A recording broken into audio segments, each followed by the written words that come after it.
Hello, ballers, brawlers, and badgers. My name is tbsguy, and welcome to Grimshade, a video game that I wish I liked a lot more than I do. This is the first video game from a Russian development studio called Talerock. They kickstarted it a while back and got something like $100,000 for the development effort. And given that it's their first video game, given that they're working on a budget within the scale of like maybe a couple of $100,000, this is actually a really impressive achievement. It seems to be a very big video game. This seems to have gone a hell of a lot of work into both the aesthetics, the gameplay, and the narrative of this video game. And I want to recommend it wholeheartedly, because getting discovered on Steam is already hard enough, but I'm not 100% sure that I can. Now, full disclosure, a free Steam code for this video game was sent to me by the publisher of the video game. I think I've been added to some kind of mailing list for indie development studios, like, this YouTuber might make a video about your thing, so maybe you can send him a Steam code, and maybe 2 more people will click onto your Steam page, because discoverability is bloody impossible these days. Now, I don't mind being sent free video games, but most of the ones I get sent aren't really, unfortunately, very interesting to me. Grimshade is a different matter, because Grimshade takes the shape of a tactical, squad-based, grid-based, turn-based RPG in its combat sections, and something like a classic CRPG in its overworld sections. As you can see here, the gameplay in the overworld, as you're running around talking to NPCs, finding items and stuff like that, exploring, takes the shape of your classical CRPG, your Baldur's Gate, your Icewind Dales, your Torment Planescapes, more recently something like Tyranny, or Pillars of Eternity, or Divinity Original Sin. It very much takes after that style of exploration, and that's something that I really like that particular genre of gameplay has made a return in recent years, because those are the kind of games that I grew up on.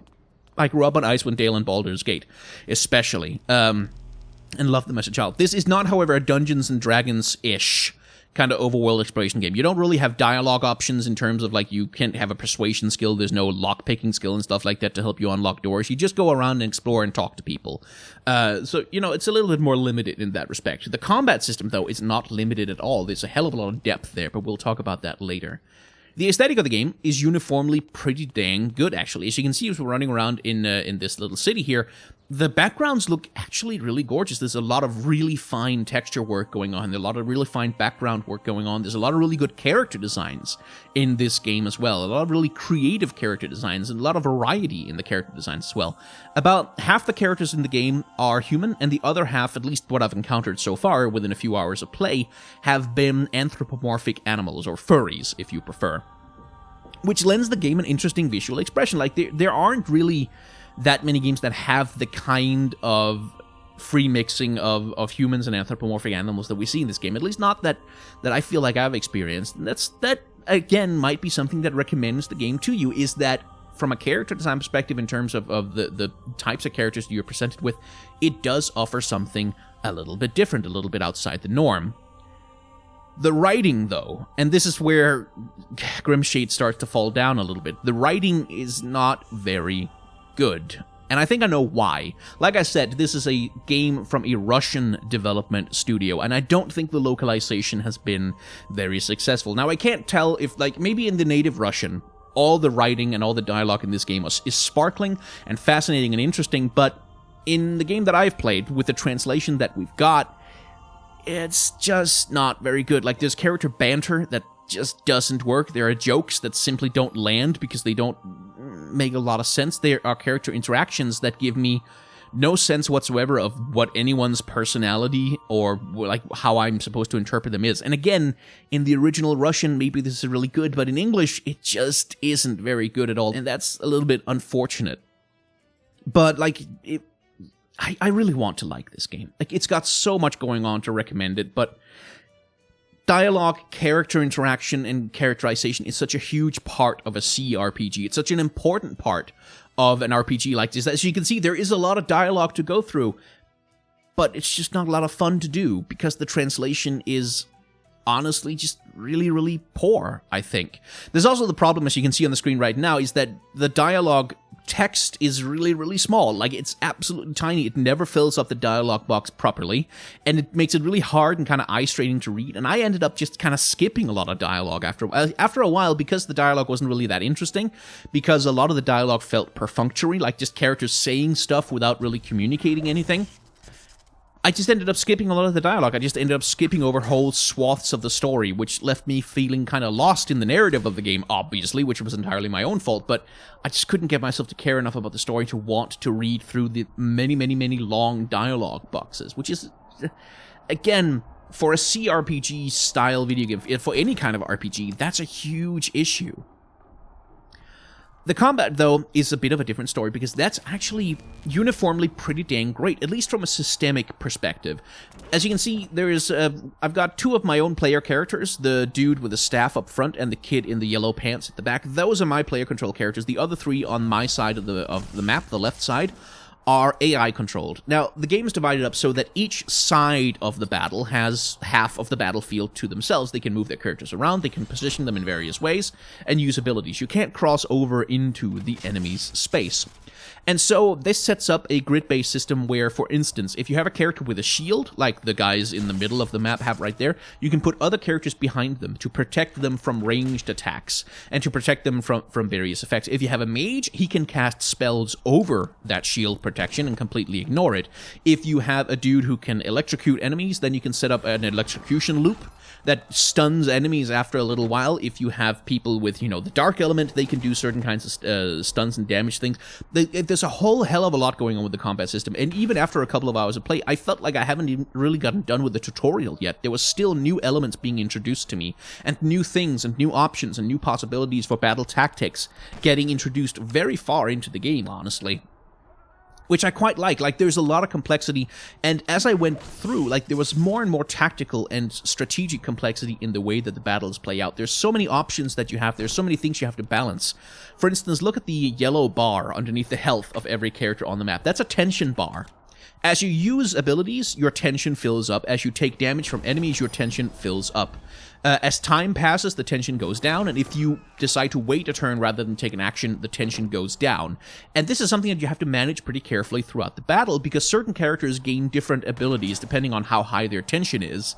But if the tension reaches full, like if it goes all the way up to full, your character overloads, essentially, and becomes incapacitated for a full round of combat, which is very, very bad. So you have to very carefully manage where you keep various characters' tension levels, and you can try and exploit it in opponents by raising their tension levels and forcing them to be incapacitated. There's a lot going on here. And the grid-based system and the ability to manipulate the turn order, which you can see in the lower right of the screen, makes for some really interesting, almost puzzle-like combat encounters where you really have to think your way through, okay, if I do that and then they do this, and this character has these abilities, and this character has those abilities, and this recharges this fast, and then you have to use this one which recharges so fast. There's a lot going on there that I feel like will be really, really interesting to someone who really enjoys playing these systems-oriented combat systems. But on the other hand, it's also really, really, really slow. I've had combat encounters in this game that lasted 10 to 15 minutes. Not because necessarily that I was taking my time making decisions, but just because the combat system resolves so slowly. You can see it happening here. A character takes an action, then the UI in the lower right shifts the character turn order forward a little bit, then the character takes an action, and the action resolves with some relatively slow animation, and then the UI goes, and then someone else has a turn, and then he uses an ability, and someone else has a turn, moves to round 2, everybody recovers, round 3, here comes the next character, uses an ability, they recover from the ability, they show an animation saying, oh, this character is shot. There's so much time spent in this game just waiting for things to resolve, waiting for things to move. And it made the combat system honestly rather frustrating to interact with, because ultimately I just couldn't spend a lot of time in it. I just couldn't get things moving very quickly, and it made combat feel fairly unrewarding when even ordinary encounters with just a few enemies take this long. It gets exhausting really quickly. And again, later on in the game, maybe with more combat options, you can resolve fights faster, but especially in the early hours that I've played, it became a slog really quickly, and I find myself wishing, just desperately begging for an option to fast forward or increase the game speed somehow. And that's one of the other issues, is the writing is maybe a lot better in the original Russian, but that's not the one we've got. And the combat system is probably really engaging if it was just a little bit faster, But that's not the one we've got. What we've got is this thing that trundles along really, really slowly in every area, and it becomes really tedious, and eventually I had to stop recording footage because I just couldn't get myself to keep going. It was exhausting. That is partly due to my mindset around gaming. Like, I've been spoiled by modern gaming, which has made an art out of constantly pushing you forward, constantly doing things. Which is something that a game in an older style like this just kind of can't compete with, especially when it's from a smaller gaming studio.